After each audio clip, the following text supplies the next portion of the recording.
Welcome to Kelly Minds Her Manners, a podcast about real estate and entrepreneurship with a twist. Here's your host, Kelly Robinson.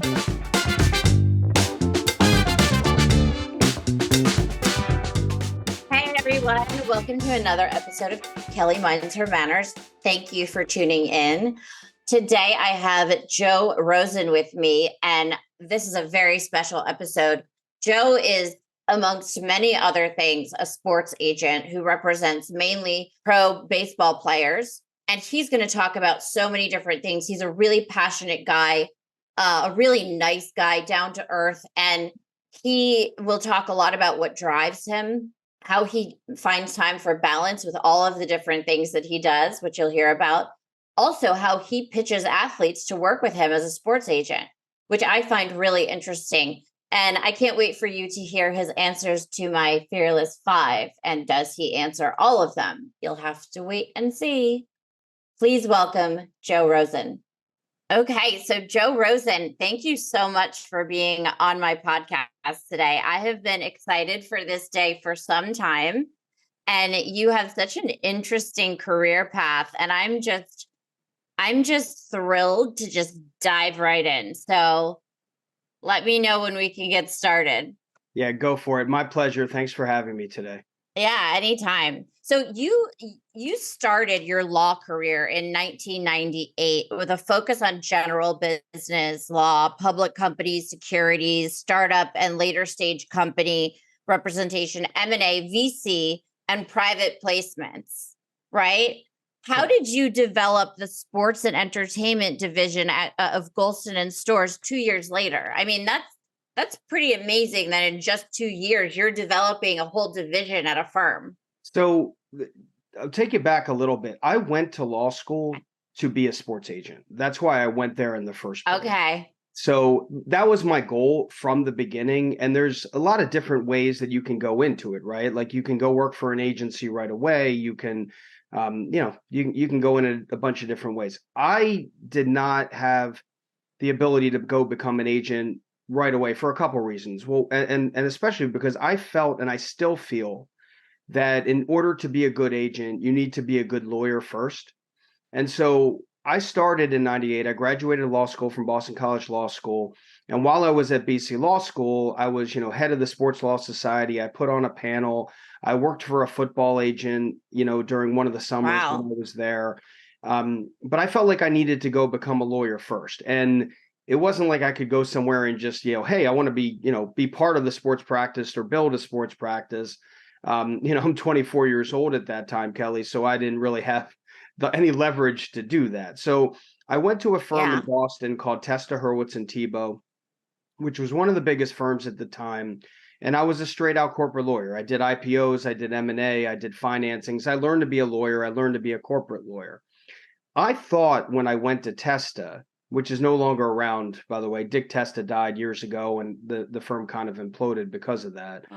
But when I was there, one of the reasons I went there is because just about every big firm in Boston is 1,000 years old. And Testa was born in 1973, the same year I was born, actually. So, I thought that they would give me the flexibility, being a newer firm, to develop a sports and entertainment practice sort of once I got involved with the firm.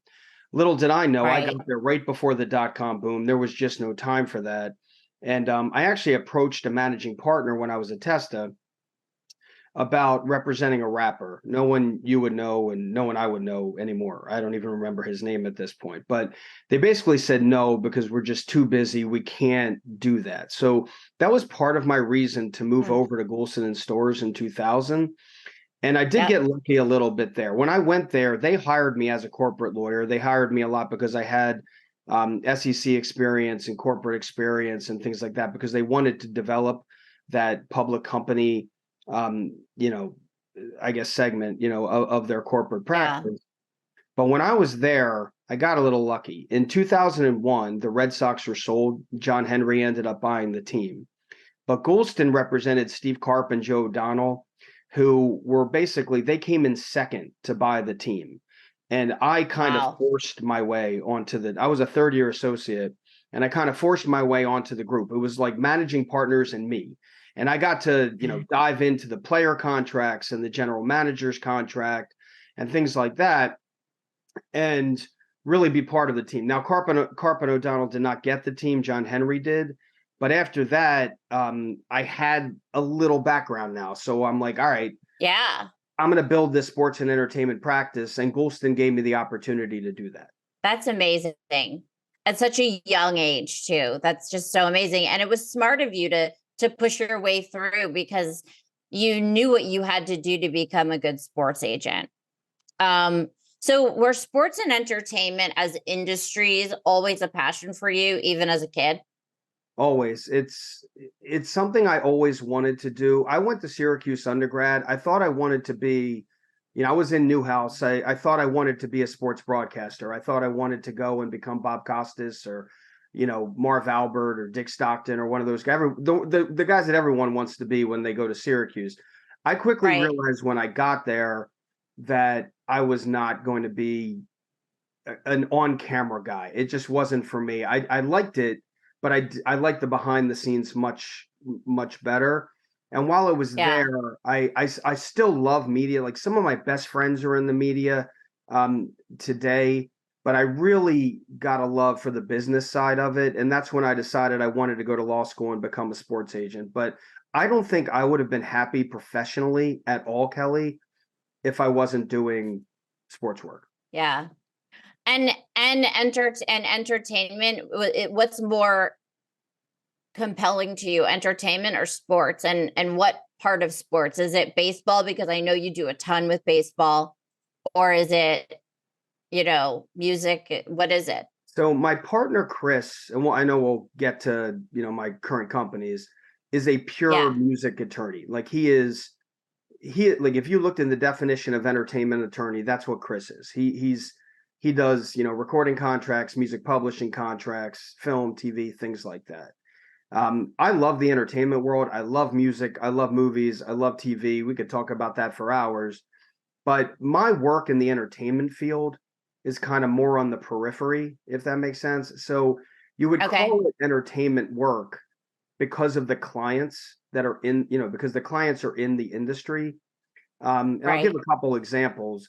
But so I represent now, and I've done this for years. I represented Diplo when him and a few guys decided to buy a minor league soccer team in Phoenix, Arizona. This was years ago. Awesome. So, I have a very funny story about Diplo, but I won't waste time and tell it now. I'll tell you some other time.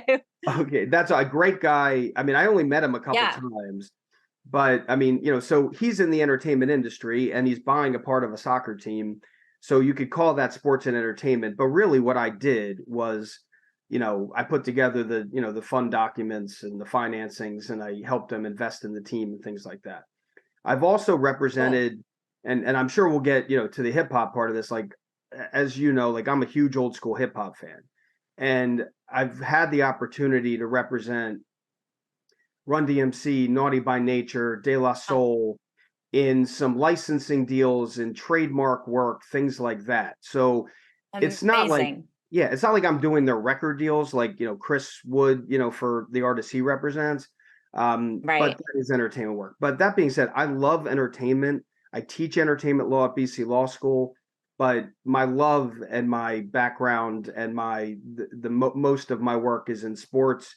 And of that, the vast majority of my work is in baseball. Okay, cool. So you and Chris Brown in 2005, you started your own firm, Brown and Rosen. And at the same time, you founded Orpheus Sports and Entertainment, which was focused on representing athletes and specifically professional baseball players. And Brown and Rosen was where you headed up the corporate business department. How did you do both simultaneously at such a young age? Like what? How? Well, I kind of had to. And I'll explain here in a second. So Goulston was great to me. Like I still am very close with a lot of the people at Goulston stores when I was there, and they let me build the sports and entertainment practice. But the thing is I really wanted to represent players. And you can't really do that at a big law firm. I know there's some people who do, but you can't really do that at a big law firm because law firms bill hourly, agents bill percentage wise, right? And so it just Okay. didn't Yep. work. So in 2005, I was kind of at a crossroads. I was like, all right, am I going to go become a partner at Goulston? Am I going to push away from the sports side and just, focus my efforts on that? Am I going to try to go in-house somewhere? Am I going to try to do what I always wanted to do? And Chris was at the same crossroads, and we're like, all right, let's just go do it. Let's try. So when we formed the law firm, it takes a while to build up an agency, right? It takes a while to make money through the agency too. So at the beginning, the law firm was there so that we could make money while we build up the sports agency. I still have the law Smart. firm, Chris and I still have it. It's very different than it was, back in 2005, but I wasn't sure that I loved the law back then, and now I do. And I realized it probably just the big firm thing wasn't for me as it isn't Right. for a lot of people, but Right. and we tried a bunch of different things through the agency. I always knew I wanted to do baseball, but I mean, this is 2005, so I was 32 years old at the time, and I'm like, all right, maybe I can do some basketball, maybe I can do some marketing, things like that. And I you learn by trying different things, and then I quickly realized, all right, I know baseball, I played baseball, I know the analytics, I'm good at it. So quickly, probably within a year of us forming Orpheus back in the day, I didn't do anything through the agency other than baseball. Interesting. So, two questions for you. Number one, you grew up in Delaware, but very close to Philly. Right. So, and Delaware, we know, they have Delaware University Hens. Right. But were you a Phillies fan? So Are you a Phillies fan? So it's hard, right? Because I have players on all kinds of teams. So, you know, my wife went to University of Delaware, and I don't even know if she doesn't really follow University of Delaware sports. I'm not sure she ever did. It's weird in Delaware, right? Like where I went to college at Syracuse, and I'm an obnoxious Syracuse fan, and I'll be the first one to admit, like when Syracuse is good, everybody will hear from me. When they're not good, I gotta keep quiet. But like I'll send out, orange text all the time when Syracuse is doing well, when Syracuse is doing well.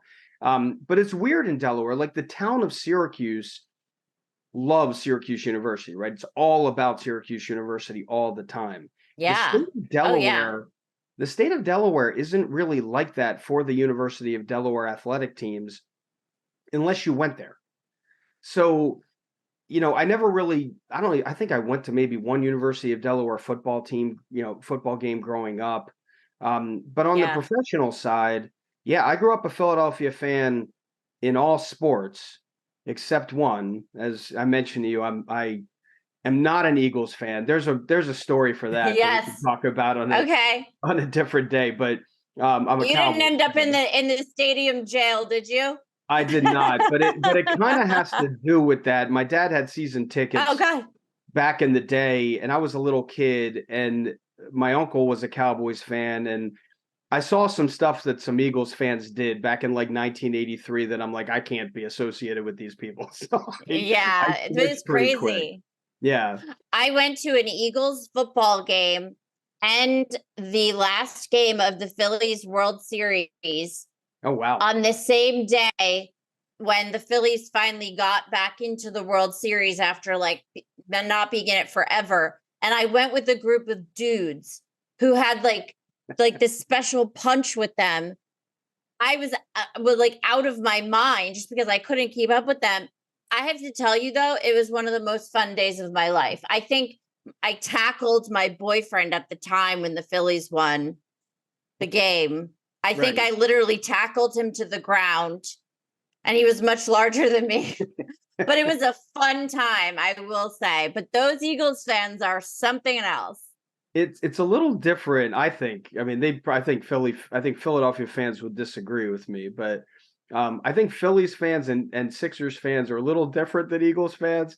But I grew up a big Phillies fan. That was probably the team when I was a kid that I rooted for the hardest, even though they were terrible when I was growing up for the most part. And I Yeah. love the Sixers now. That's the one team the one Philly team. It's hard to root for the Phillies hard because I have players on all kinds of teams that are playing them all the time. Of course. I can in the World Series, like, in the world, in the NLCS and stuff like that this year, in the World Series last year. But, I do root pretty hard for the Sixers now. That's the one team I can kind of still do, but it's the NBA. So it's kind of hard because there's like so many games, and sometimes the players play and sometimes they don't play. And, yeah, totally. And okay. So, and then question number 2, how did you and Chris meet? Were you at your former firm together, or how did you guys become a team? So we were really good friends in law school. So we both went to Boston College Law School. I am 5 foot. Well, I was 5'8". I'm not sure I am anymore. I'm probably 5 foot, like 6.5 now, but I'm 5 foot. Let's call it 5'7", right? That sounds better. Okay. I'm 5'7". Chris is a little shorter than me.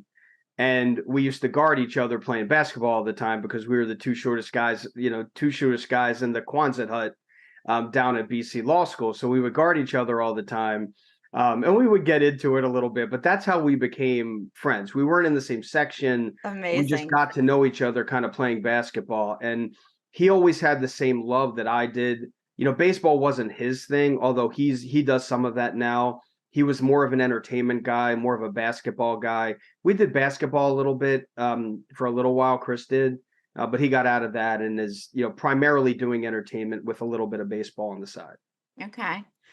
That's a good story about how you guys became friends. I love that. I find that that guys become friends when they have some sort of standoff or something at first, or they have some sort of competition at first, and then they're like, yeah, bro, now we're good friends, and it's hilarious. Whereas girls are a little different. So then we know that you were not a Boston Red Sox fan, even though you've represented them. And I'm sure you're fans of specific players who you've represented, or, and whatnot. But, okay. So you worked on numerous acquisitions in sports, including the sale of another professional baseball team. Tell me more about that. So this was back early on when I had just started, Brown and Rosen, I guess a few years after I had started Brown and Rosen and Orpheus, before I merged Orpheus into Icon. So the way it works in baseball, and I wouldn't be able to do this now, by the way, the way it works in baseball is that in order to be a certified agent, you have to have a player on a big league roster. And so the first player I ever had in a Major League Baseball draft was 2006. And the first player I ever had in the big leagues was 2009. So between that time, there was a company, and it's still around now, that makes baseball gloves. Like when people talk about gloves, they think about Rawlings and Wilson and companies like that a lot. But there's a company that makes its gloves in the United States called Nakona. And there was a guy I knew who bought half of the company and lived in Massachusetts. And so from the legal side, I represented Nakona for a while he was in charge. And he was actually the one. My first big leaguer was a guy named Chris Pettit, who got called up to the big leagues in 2009 with the Angels. My second big leaguer was Hideki Okajima, who pitched in the big leagues for the Red Sox for a long time. And he was actually introduced to me by this guy that I mentioned who owned half of Nakona. Well, him and 3 guys came together and bought an independent baseball team, so not affiliated with any Major League Baseball team. Okay. They bought an independent team in New Hampshire, and one of the guys involved was the former general manager of the Red Sox, and one of the guys involved was like an Army guy. And so they basically bought this team up in Nashua, New Hampshire, and turned it into, I think they called it the American Defenders of New Hampshire. Independent ball is really, really hard. It's very hard to succeed. They lasted for a few years and then they sold off. But I got to do that deal, and it was cool because then I became a certified agent and I was still representing them. It was kind of like in the final stages of them owning the team. And basically the Players Association told me, you can keep doing it, but like only for a year. You can't, because you can't be on both sides of the table. And it makes sense. Like it Oh, completely. yeah. So I haven't Yeah. done anything, and I can't do anything since on that side in baseball, but I have done things like in soccer and football and stuff like that we've talked about, or that we talked about earlier. Yeah, for sure. So in 2016, Orpheus emerged into Icon Sports. So tell me more about that, and what is the most important aspect of representing athletes in today's world? So, I had Orpheus kind of evolved, from 2005 to 2016 into just a baseball agency. It was really all I was ever doing. But Okay. Chris kind of stopped doing basketball after a while and started doing some baseball along with the entertainment side. I was looking for partners who kind of had the same mentality that I had. And I had a mutual friend who was actually a student of mine at BC Law School, and he interned for me when I represented Okajima, who put me in touch with Rob Martin and Matt Cormier at Icon Sports, and they were also BC Law guys. So they came to BC after I graduated BC in '98. They came, I think, a year or two after that. Even though they've been agents longer than me, because I had 8 years at a law firm, Right. we got to know, and they had the same thought. Like, it was nice. It was nice having partners. It was nice having a support staff. We're a mid-sized group, and I like Yeah. that. I didn't have to be kind of like, a mom and pop shop anymore. And I also wasn't like I have talked to big agencies before, and it's just not my thing. Like it's Yeah. same reason big law kind of isn't my thing. And so Yeah. we got put in touch, and it was a really good fit. And I talked to Rob and Matt, just about every day. Our agency Icon just does baseball. We represent about 50 to 60 players at any time. We had I think 15 guys in the big leagues this year. And I think to Wow. me, the most important thing about representing players in this landscape, because agencies have changed too. You're seeing a lot of entertainment companies like WME and Wasserman and things like that buy up other agencies and things like that. So those mid-sized companies like us, there's still a couple around, but there's not as many as there were around. So like, other than us and a couple other, let's call them mid-sized groups, you have the big agencies, and then you have like, Right. a couple of guys just running around trying to represent a couple of players, kind of like I was in 2005. So to me, the most important thing, you got to be a good lawyer, and you got to be a good negotiator, of course, but it's the constant communication. I was the best compliment I got, and just like the trust from your players and the relationship you have with your players. I was talking to someone the other day who's a financial advisor for a number of my players, and he said, "Joe, you are on the Mount Rushmore of text responders." He's like, "You get back within seconds." And I'm like, that is Amazing. what I got to do, right? It's what you got to do. Yeah. I hear you. It's the same thing in my business. Like, and you know what? I was talking to somebody the other day about this. The busiest people are the people that respond the fastest. Have you Yep, ever noticed that? I agree. They're the people that just get it done. They're Hmm. the busiest. The other people, I don't know what they're doing, twiddling their thumbs, procrastinating, but the busiest people on earth are the ones that respond immediately and treat everybody like they're the only person in the room. That's the best. Like what you just said right there, Kelly, is what I try to be to every client. I want every client to think that he's my only client. I really do. I Yeah, want them to, and same. they know they're not, but I want them to think they are. And if they respond to me, Yeah, I'm like, we're taping this, so I'm off my phone. If I'm, teaching a class, I'm off my phone. If I'm in a meeting with a recruit or with a client, I'm off my phone. But other than that, there's not many times that I'm off my phone. yeah, no, I hear you. Do you know how many times I've been in the ocean or the pool and ruined my phone? Oh, I bet. Yes, that's happened here too, for I sure. feel you. I feel you. Okay. So how do you pitch athletes to work with you as their agent?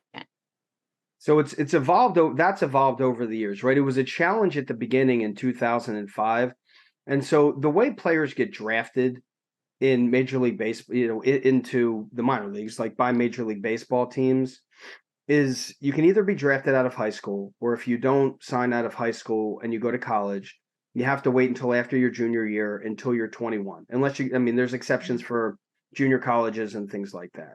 So at the beginning, when I was recruiting players, I was recruiting players that I didn't think were being recruited by a lot of agents, seniors in Mm, college, guys like that, right? Sophomore eligibles who were 21, who other agents, didn't figure out were eligible, guys like that. But now, I feel like I'm pretty good at this, and I'm a good advisor to amateurs, and I'm a good agent to professional players. So this is effectively what I say now is small companies like I don't talk bad about anybody, but small companies like what I was, you're going to be their only client, but they don't know what they're doing. They're faking it right. and they fake it until they make it, right? I mean, that's what they're doing. Yeah. The big agencies, they have a lot of experience, but you're going to be one of a million players, and you Yeah. might be one of 5 left-handed pitchers they have in a single draft. What we offer is the best of both worlds. Yeah. We're doing first round draft picks every year. We're doing arbitrations every year. We're doing free agencies every single year, we only have 50 to 60 players. We're only representing 4 to 5 guys. I only run point on a handful of guys every draft, so I can be at their games. Right. My big leaguers, I see a lot during the regular season, and I try to see the minor leaguers as much as I can too. So you're getting that personal Yeah. attention that the small companies offer, but with someone who has a ton of experience. I'm a 25-year lawyer, I'm an 18-year agent, and I try to offer something that that very, very, very few companies can offer. Right. And that's probably one, expertise, and two, the fact that you're not a big agency. And so you can actually nurture their career. Correct. Yes, absolutely. And I tell them, and it may not be for everyone, right? Like if I throw out, like we have really, really good clients and really good big leaguers. I mean, we're the agency, I didn't because he's older than me, but one of our partners is Brian Goldberg, who, founded Icon years ago and represented Ken Griffey Jr. his entire career, right? Hmm.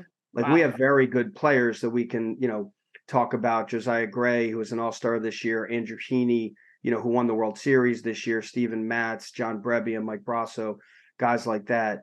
But, if you're going to, compare, if I'm going to go up against one of these big agencies, the Borises, the Excels, the CAAs, and it's a competition between who's represented the most big leaguers, I'm going to lose that. But if it's a competition between who can represent this individual the best, I can win that. Yeah. I believe you.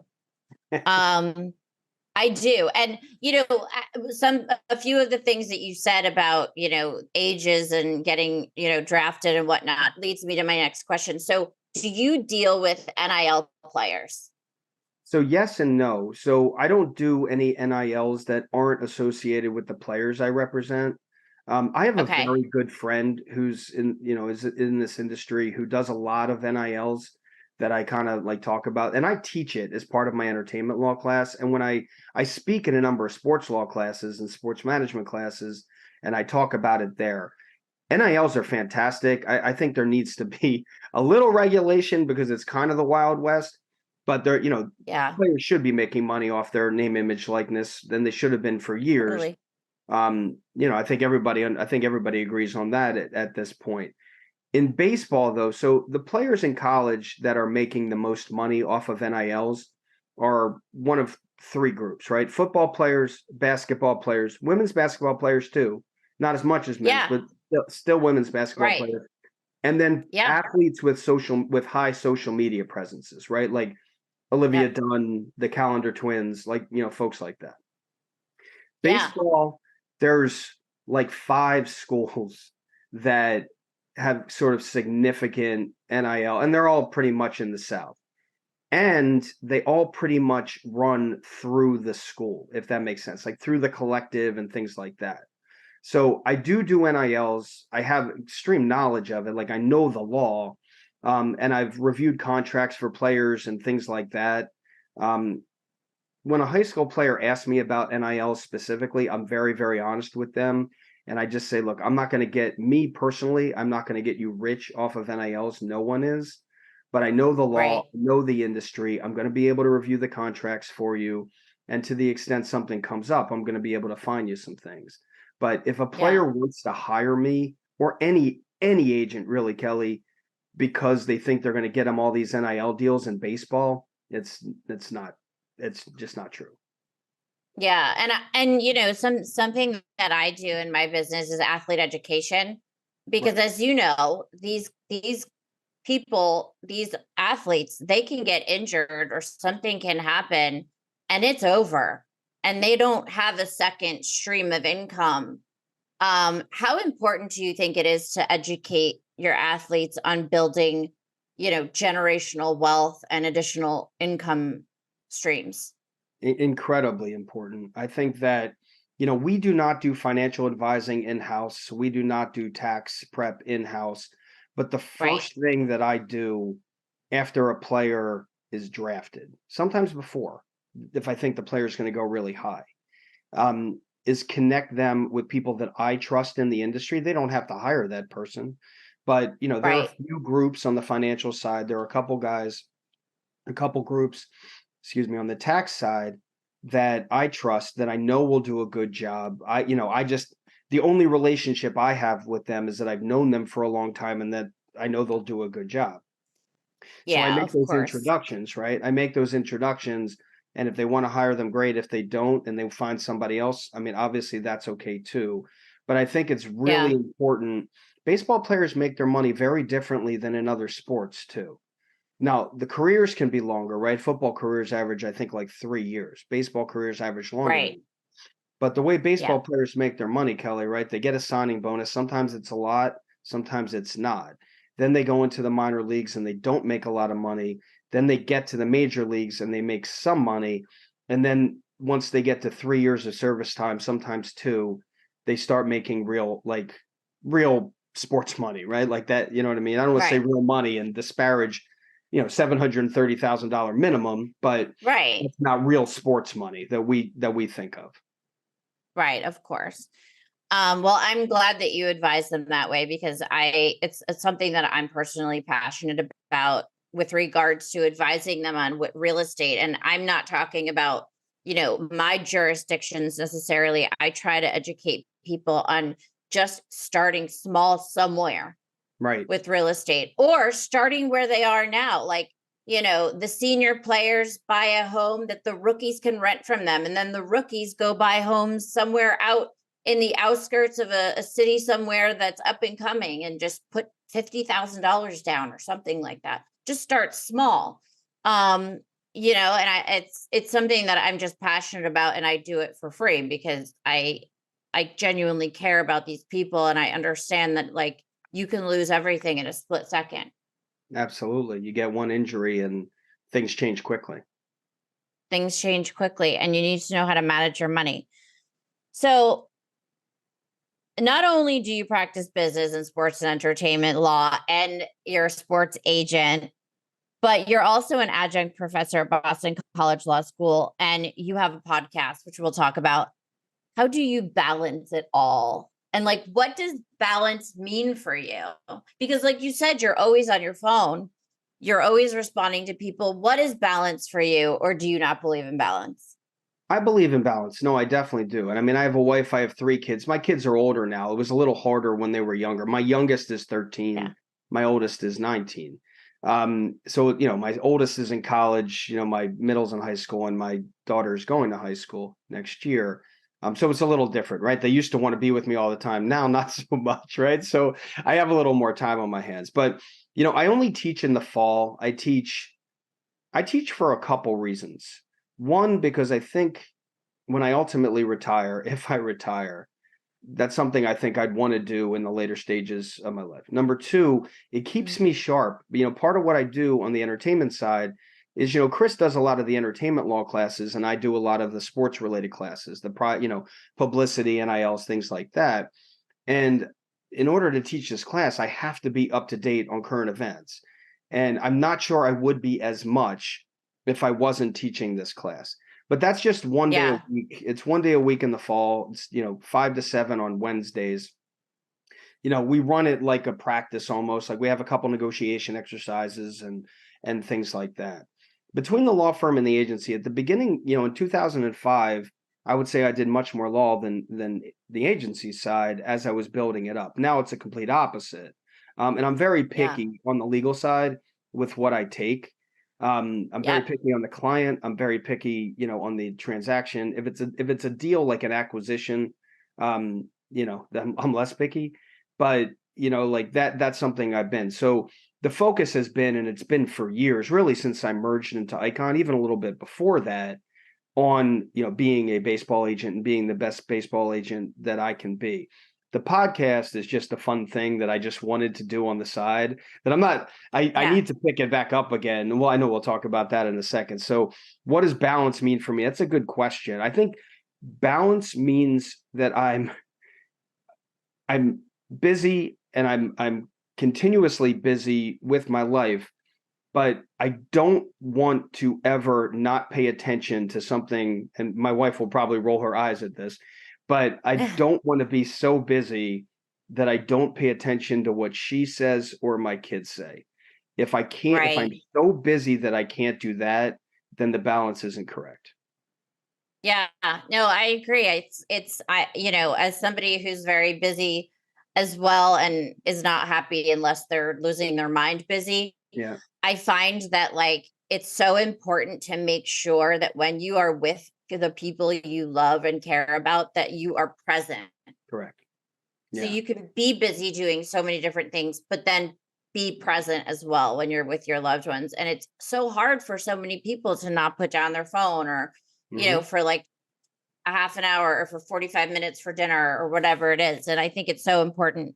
Do you do anything to kind of start off your day? Like, do you meditate or work out, or what is it that you do or don't do? No, I do. I am such a routine person, which is really hard to be in this business. But I've actually worked from my house. We have an office in Boston that actually Chris goes to every once in a while. I Hmm. haven't really been there in like 8 years. Like way before COVID. Like I was working from my house Yeah. before COVID. So I wake up at effectively the same time every day, around 7 o'clock. I go down, I have breakfast, I come up and I work on like just paperwork, things like that for like, because I'm not calling anyone at 7 o'clock in the morning, right? So, I work for like until 9. Then I go down and I work out for an hour, mostly Peloton. Um, and then I come up and, I kind of sit and have my coffee, and then I get in, kind of the rest of my day. I don't, Yeah. I have tried, like, I can't meditate. Like, I don't think I have the ability to not do something for any period of time. However, I have started doing yoga, not a lot, but some of it. And there's like the minute meditation at the end, the Right. shavasana. That's about as long as I Yes. can do.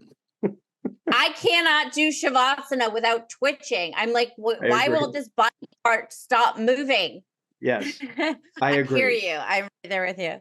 Right Yeah. there with you. Um, okay, so you recently started the Hip Hop Reminiscent podcast, which is awesome. I'm a big old school hip hop fan. I love this.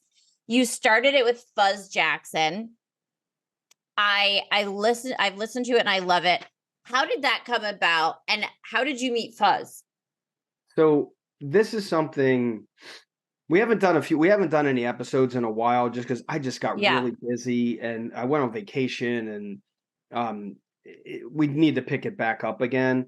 And we've tried different like things on it, and it's like we're still kind of working out the kinks a little bit and things like that. But the Yeah. producer of it, I'll tell you how this kind of happened, is that a friend of mine named Mike Vaccaro, not the New York Mike Vaccaro, North Carolina Mike Vaccaro, who I went to college with. He's the play-by-play announcer for UNC Wilmington Sports, and he has a podcast called In the Front Row. And I was the second guest on In the Front Row, like the second guest on Amazing. In the Front Row. And at the end, the guy who produces the show is a guy named J.R. Quitman. And at the end of the show, JR came on, and Mike knew I like old school hip hop, and JR, who's younger than me, by the way, Mike and I are the same age. I'm 50. JR is, I think he's like 43 or 44. So like a little bit of a different era, but not so much. And we just talked Yeah. about hip hop for a long time. So I originally had thought like, man, I'm going to make this, podcast. I just wanted to do something about old school hip hop because I feel like, there's a couple Facebook groups and things like that, but Facebook is a disaster now. And like there's something, right? It's just a disaster now. And I can't even get into my Facebook. I've given them my ID, everything. It's hard. Like it's like you see the same people all the time and the same ads and everything. So I was thinking like doing it big on the podcast side and, talking to the guys in Naughty by Nature, something like that. But it would have been that would have been more time that I didn't really have to do it. So JR actually reached out to me one time, and I said, he's like, would you be open to doing it? I got a buddy in town that, JR's in Wilmington, North Carolina. So is Fuzz. And so JR introduced me to him. And so we started out and we did a few episodes. I think our first episode was on conscious rap. We had a really good sports and hip hop episode where my best friend in the world is the producer of College Game Day at ESPN. And so he produces, that show with, Desmond Howard and, and Corso and those guys. And so he knew Desmond was a big hip hop fan. So he got Desmond Howard on our show with KG from Naughty by Nature. Nice. And then we started moving into like individual groups and stuff like that. And I just do it for fun. Could it be something else? I don't know. But the coolest thing about it for me is that you don't really spend a lot of time listening to the music that you grew up with. You're always trying to find new music, right? Like something new out there that kind of reminds you of old school or whatever. And so when we would do a Black Sheep episode, I listened to Black Sheep all week. When we did an MC Light episode, I listened to MC Light all week. And so that was really cool. Like I'd walk my dog listening to MC Light and I'm like, oh my God, this song. Oh my God, this, you know what I mean? Like that type of thing. Yeah. So we haven't done it in a couple months, but it's something that I've just loved all my life. Well, I hope you continue it because I think it's great and I really enjoyed it. And I love old school hip hop. I work out to old school hip hop and also like hardcore rap, which people don't understand or think that I would listen to, but I do. And it just like the old school hip hop, it just reminds me of growing up. It reminds me of high school. It just reminds me of like all the shit we used to do, Absolutely. Sitting in our cars or with our tape Walkmans and all that crazy stuff. I just love it. And I love those guys. I love their music and the female artists as well. So who is your favorite hip hop artist of all time? So by far number one for me is A Tribe Called Quest. That is for me, there is no one better than them. The body of work that they put out from like 1990 to 1996. There's a lot of group I like, there's the whole Native Tongues Collective, right? With Tribe, De La Soul, Black Sheep, Jungle Brothers, groups like that. But Tribe for me is the best. I think, and I have like controversial views on hip hop sometimes too. Like, people talk about like, I'm not a Jay-Z guy at all. Like, I understand the appeal, but like, I think he's kind of choppy. I don't think he rhymes half the time. So that's like not and he's not real old school, right? Like he was kind of the new wave. So that kind of, as good, as successful as he's been, and I don't think Jay-Z cares what I think, but as successful as he's been, he kind of ushered out an old wave and kind of, brought on a new wave. But to me, my favorite group of all time is A Tribe Called Quest. My favorite artist is, that you asked, I think the best MC of all time is Black Thought from the Roots. I don't think I've never heard Yes. anyone rhyme like him.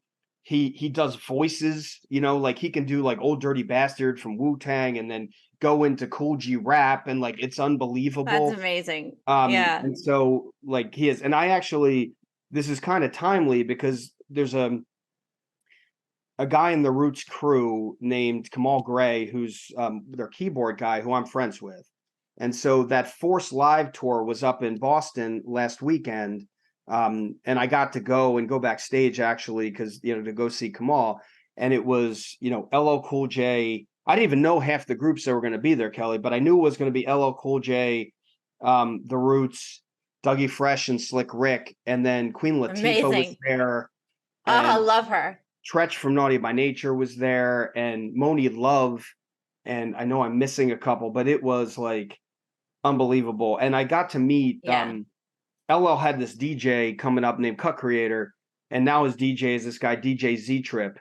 And I think like I got to talk to him backstage for like a minute, not a long period of time, but it was awesome. Like he kind of looks like me. He's like just this dude who liked rap growing up. He's like about my height. He's about my age. But it was so neat. And LL is just a massive human being. Like he is a big man. Yeah. Yeah. Yeah. He can knock anybody out. He can. Yeah. So, okay. Here's some deeper questions. What drives you? So I think the people drive me. I think at the beginning it was a little different. I've always wanted, I mean, everybody does, but I always really wanted to be successful at everything I did, whether it was, college, law school, the bar, exam, like even now, like I'm an average golfer, but I joined a club this year. Like I'm going to be, I don't know if I'm gonna ever be good, but I'm going to be better. You know what I mean? Like, so it was always a drive to be successful. But I think what drives me now are the people. I've been really fortunate that some of the players I represent, I mean, all the players are great people, but some of the players that I represent are some of the best, not even like athlete, like just some of the best people I've ever met in my life. Yeah. And That's awesome. when you have, I mean, I have a job to do for them, right? Like I don't take anything for granted at all, but Right. when you're working for people that appreciate you and say nice things and respect the work that you do and things like that, and you just see the way they act, with their girlfriends, with their wives, with their teammates, with their charitable endeavors, that's really what drives me. And I really try, like I want, people say don't be friends. Like I want to be friends. I want to be friends with my players. That's not my job. My job is to represent them and to get them the best deals and things like that. But I do want to be close with them because I like being around them and I like seeing them succeed. And I like, going to their events, not just their baseball games, but their charitable events and things like that. So the people are what really drive me these days. I love that. What's the most important lesson that you've learned about success in your career? So I think you have to fail. I think if everyone, there's people, right? I think a lot of us growing up, failure didn't happen right away, right? I think that, I mean, maybe it did, and maybe it did in certain things, you know what I mean? But like sometimes, especially for like Major League Baseball players, right? Like they didn't fail really probably until they got to the big leagues, right? And sometimes they don't even, you know what I mean? Like those types of things. But I think you need to fail at in certain aspects of what you do in order to get better. And I'll give examples like, right. I mean, I think Ted Williams was the one who said, baseball is the only sport where you can fail 7 out of 10 times and still be an all-star, right? It might not have been Ted Williams. I think it might have been Ted Williams. But like for me, when I recruit players, I know I'm not going to get everybody. I understand that, especially when it's like me and 10 other agents. Like even if I think I'm the best one, that's still a 10% chance, right? And it's unlikely. But when I fail in getting a player, I want to know why I failed.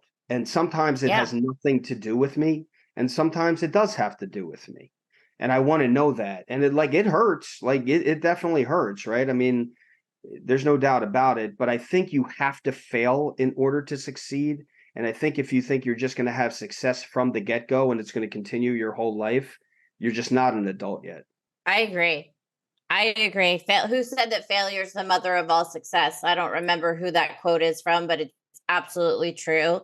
And nobody gets better at anything without failing and learning a lesson and staying down there for a minute. Absolutely. And really feeling it and experiencing it and then coming up on the other side. Do you have any funny stories you want to share? I'll share two. I think they're funny. I'm not sure. Okay. The audience will, but I'll try. So I have two that I'll share. One's a off the field thing and one's kind of an on the field thing. So I'll share the on the field thing first. So in 2020, obviously, that was a heavy year for everybody, right? And one of my clients I mentioned is Mike Brasso, who played with the Rays for a long time and then got traded to the Brewers, and he's a free agent right now.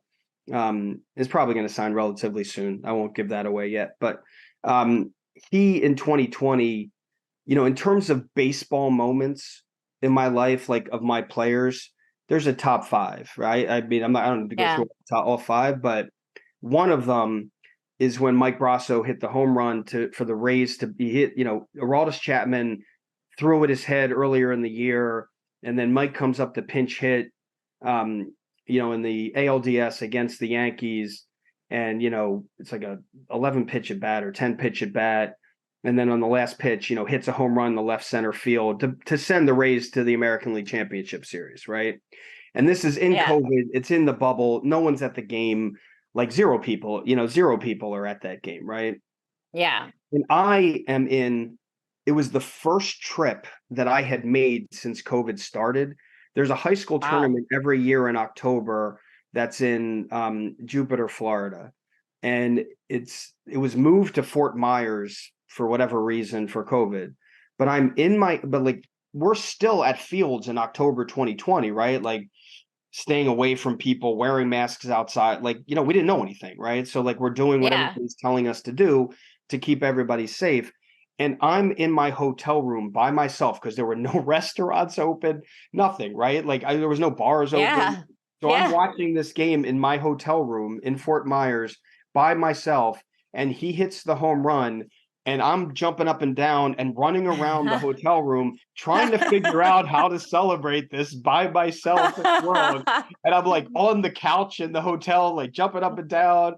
And then I'm but I don't know what to do. I don't know who to call. I don't know who to talk to. Normally in that situation, I'd probably be at the game, right? Number one. Or if I'm not at the game, then I'd be with some guys at the bar, whatever, watching the game and things like that. So that was the weirdest reaction I ever had. And I got 1,000 texts after it. And I didn't even talk to Mike that night because, it was a late game. I talked to him the next day, but it was just the COVID influenced baseball thing. You know what I mean? Yeah. So that's hilarious. Oh my God. I would be grabbing the nips from the mini fridge and I didn't even know. I was running around the room without a clue on what to do. And then the second one was an off the field thing. So one of my first clients was a player named Eric Ferris. He was a 4th round pick in 2007. Out of Loyola Marymount. He's now a AAA coach for the Seattle Mariners. One of the best people I've ever met in my life. Just not just baseball, just one of the best people. His cousin is a tour manager, and Eric knows how much I've loved the Roots. So I said Tribe Called Quest is my favorite. The Roots are second. So one day we're in spring training. He was playing. I'm not sure if he was with Milwaukee then or Seattle then. I think it was he was playing in his last year with Seattle, and he said, "Joe, I got a surprise for you. Come meet me at this hotel." It wasn't even his hotel. It was just a hotel. So I park on the street. This is in, Phoenix. I park on the street and I walk over and he's waiting outside, and I turn to my left and there's Black Thought, and I turn to my right and there's Questlove. And I'm like, amazing. Okay, what are we doing here? So Eric's just come with me, whatever. He's so he comes and gets in my car, And he's like, this was years ago, so there was no Waze. Like we probably printed out MapQuest directions or whatever. And right. Totally. And we drove around and he's like, pull into this alley. And I said, okay, I'll pull into this alley. So he's like, park here. I'm like, can I park here? So we went through a chain link fence, like some door and like some thing in a chain link fence into this field. And there's all these white tents there. I'm like, I have no idea where we are. And he wouldn't tell me like what we're doing. So we walk into one of the white tents and it's the whole Roots crew. And oh my God, that's awesome. Tina had brought, told Eric like how to do this or whatever. And not only, Kelly, did we spend that whole night, and that's how I met Kamal. And I spent a lot of time talking to Kamal that night. And I met Black Thought and I met Questlove and I met, some of the other guys too. But not only did we, spend the night when they weren't, so they were performing at some like festival or something in Phoenix. And we spent half the night in the tent. And then when they went on stage, we went on stage with them. There was this gosh, what an experience! Like this little thing to the left where me, Eric, his mom was there, his cousin, like a bunch. It was like probably 10 people, and they're like, "Here's a beer," and I'm like, "Yeah, but they're right there. They're right there." So that was a really cool story. A really cool time. That's awesome. That's amazing. That's amazing. I'm jealous. Okay, so now it's time for my Fearless 5 questions. Okay. Are you ready? I am ready. Okay. So number 1 is a little bit deep. It's something that I like to ask a lot of people because I find that the answers are all really interesting and different. You get 5 questions in 2 passes. So question number 1, what is something you think most people value in life that you don't necessarily value or subscribe to, and why? Can I pass and come back to that, maybe? I gotta think about that one a little bit. But that's a great absolutely. Question. Yeah, absolutely. Okay, number 2. What are 3 words Chris would use to describe you? Direct. That's for sure. Direct, honest, which I have, and I would say real. I think that's an important, like, I know he knows, I know, and those 3 things kind of all go together, I think. But yeah, Chris, like, he knows, like, I don't beat around the bush. He asks me a question, I'm gonna tell it how it is, even if he doesn't like the answer. Which, direct and honest aren't always the same thing, but I agree. I always talk about, like Chris and I will talk, and like my other partners will talk about, are you real? Are you not real? Like, and I think that's something that he would describe me as. I love that. Okay. What are 3 words Fuzz would use to describe you? That's question number 3, by the way. Oh, okay. So Fuzz hasn't known me as long. Chris has known me a long time, but I think Fuzz would probably call me a Jay-Z hater. Is that 2 words? Is that 1 word? No, you could use it. Doesn't. Yeah, you could use a 2-word hyphenated word. Maybe. Yeah, and he knows that because we like a lot of the same. We like a lot of the same things, but he knows I talk about I talk about that all the time. It's not new. He's just not my guy. This isn't a bad thing, but like I don't want to say controlling. That's probably a word my wife might use a little bit, but I have a direction, for the podcast that I really liked and things like that. And I listen to opinions, believe me, I do. And I take it like, Fuzz picked the first artist that we described and, Method Man, because that's his guy. But like he'd probably say, yeah, like Joe's a little, controlling on that side, just, on the direction of the podcast and things like that. And then I would say passionate. I think that's the thing I try to come across as about old school hip hop, about baseball and ever. And I think Fuzz, I would describe Fuzz the same way. Yeah, that's awesome. Passionate's a good quality to have. I hope so. It is your last day on earth. Do you go to hear your favorite rapper or do you go watch your favorite team play ball? I like concerts more than I like live sporting events. So I would say I would go to see, I would go see my favorite rapper, I think. You know what I mean? Like, so okay. I love going to I love going to I love going to baseball games. I love going to basketball games. Football games, not so much. I feel like you can see way more on football on TV than you can, On TV. Yeah. and it's like hard to get in and hard to get out and everything like that. But my favorite thing to do in the world is go to concerts. And like my wife knows that, my son knows that. So I would say that would be the case. Nice. Okay, you're a traveler. I know that. What's next on your bucket list? So I really, really want to go, and this is something maybe you can convince my wife to do. I really want to go to I really want to go to Barcelona. I've always wanted to go there. I've never been there. I've traveled the United States so much. I've been to, 45 of the 50 states, like other than, the flyover states. There's a few of those I haven't been to, but I've been to like 45 of the 50 states, and I feel Wow. like I've seen everything in the United States that, not everything, but that most things that need to be seen. But outside the United States, I've been to England, and I've been to London and Paris once. I've been to Sweden once. I've been to Japan once, and that's it. And so I really want to go to Europe, especially Barcelona. So that would definitely be on my bucket list. I think I have the answer. Amazing. I think I have the answer to your first question. Okay, good. So we'll go back to that one because that was number 5. So let's go back to number 1. Okay. So I think the quality that I think it's good, and I don't even know what the word for this is, Kelly, and it has to it has to do with like what I said about being direct. Yeah. If I feel I know a lot of people think like you shouldn't hurt people's feelings, right? And Yeah. I don't think that's necessarily the case. I think people need to be told how you feel or what something is, because that's the only way they're going to learn. And so Yeah. I know people like to, sugarcoat, I think is probably the right word for it, to just like make people feel good. But sometimes you need to hear criticism. A lot of times you need to hear criticism in order to get Yeah. better. And when you sugarcoat something, I don't think it has the same effect. So I'm not sure what the right Yeah. word is for that, but I would say most people would probably say, like, be kind when you're criticizing. And I'm not Right. sure that has the same effect if you do it directly. Right. Like tough love. Correct. Yeah. I love that. I think that's awesome. And I agree with you 100%. Okay. So last question. You conquered my fearless 5. All right. I'm going to do it. Last I'm not going to question. pass. Yep. No, you conquered them all. Oh, okay. So Okay. Awesome.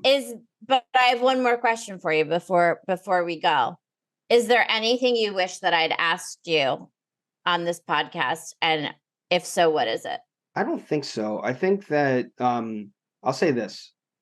When I go and speak, when I speak to students, when I speak to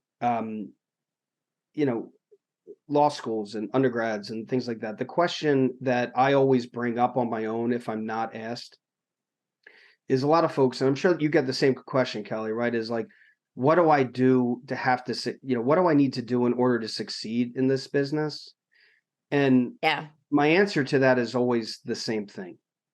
You need to figure out why you're different and how that difference can make your client's life better, right? Like, why is someone going to pick me over the next guy, especially at the beginning, right? Like, everybody wants to work in sports. Everybody wants to work in entertainment.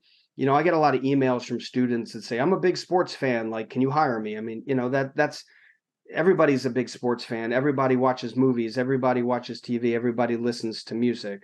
So what makes you special so that I would want to hire you or someone else would want to hire you? And I think that's the big thing. Like, I'll ask, it doesn't matter to me if someone doesn't know whether they want to be an agent or work for a team. It doesn't matter to me if someone doesn't know if they want to work in baseball or they want to work in basketball or tennis or whatever. But what matters to me, if they don't know what makes them special, they got to figure that out right away. Totally. You have to differentiate yourself in a very large pool. I love that. And I think that's a great way to end our conversation, and hopefully have another one someday, because I really enjoyed speaking with you and hearing your story. And I definitely want to hear more of your story and watch what happens with you and your podcast and your business in the future, because I just think that you are one of a kind. So thank you so much for your time and your amazing energy. And I can't wait for our listeners to hear you. I appreciate it, Kelly. Thank you so much for having me on. Thank you. Thank you for watching and listening to Kelly Minds Her Manners. Make sure to subscribe to the show and don't forget to leave us a review to tell us what you liked about the episode. You can connect with Kelly at Kelly Minds Her Manners on Instagram and TikTok or on our website, www.kellymindshermanners.com.